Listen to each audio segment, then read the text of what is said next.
Oi, gente, eu sou a Dina Prates, educadora financeira, e hoje estou aqui para quebrar mais um tabu financeiro para quem tem dificuldade na hora de se organizar financeiramente. Vamos falar sobre o método 50-30-20. Você já ouviu falar? Mas antes de entrarmos neste assunto, já deixa o seu like e se inscreve no nosso canal.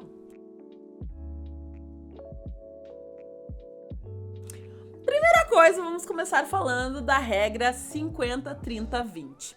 Ela é um método de orçamento financeiro que consiste em dividir as despesas pessoais em três categorias principais. Primeiro, 50% para custos essenciais, 30% para custos pessoais e despesas que você quer ter, com higiene, beleza, essas outras coisas assim, e 20% para reservas e investimentos. Primeira coisa, vou explicar um pouquinho como que esse método ele foi se popularizando ao longo do tempo. A gente tem muitos educadores financeiros no mercado que indicam esse método e falam da forma como ele é essencial para essa pessoa se orientar em determinar um valor específico para conseguir fazer os seus investimentos e ao mesmo tempo ter um valor para poder gastar com as questões pessoais, com lazer, né, com passeios e esses gastos que a gente gosta de ter e muitas vezes não coloca no orçamento. Agora, qual é a grande questão desse método? Qual é a minha avaliação?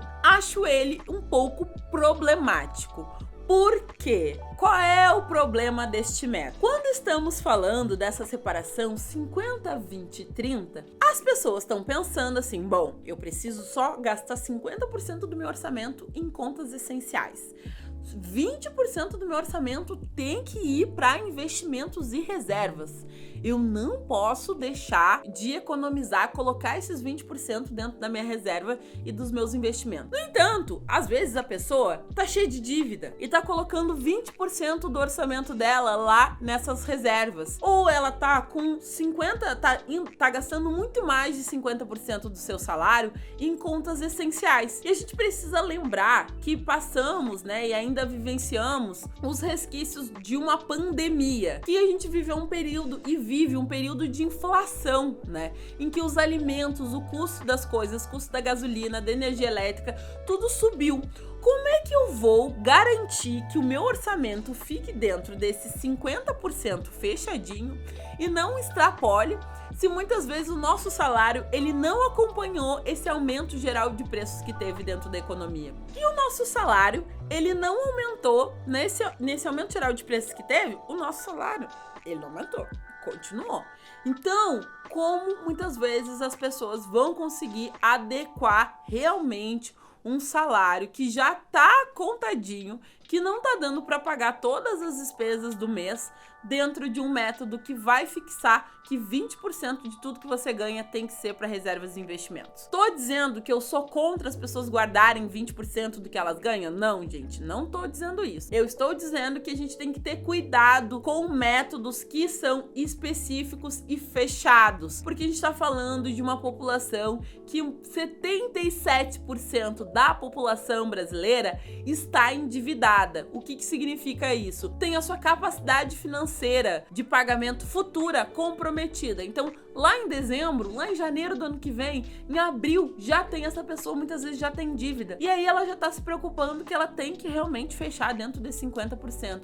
Então não é assim que funciona, gente. A gente precisa muitas vezes olhar para dentro da nossa realidade e entender o que é possível ser feito. Eu já peguei pessoas, já peguei clientes e recentemente conversando com uma outra educadora financeira, que é a Dirlene, e ela tava comentando também de uma situação de uma cliente dela que veio nessa mesma esteira de a pessoa tá ali organizando orçamento e separando um dinheiro para investimentos, né? Então, o que eu preciso ter cuidado? Sempre quando as pessoas vêm conversar comigo sobre isso, me perguntarem sobre o método, eu falo assim, nem todo método serve para todo mundo, porque cada pessoa é única. E eu não posso falar para uma pessoa que muitas vezes sustenta 5 pessoas com um único salário que ela precisa guardar 20% das suas reservas e investimentos.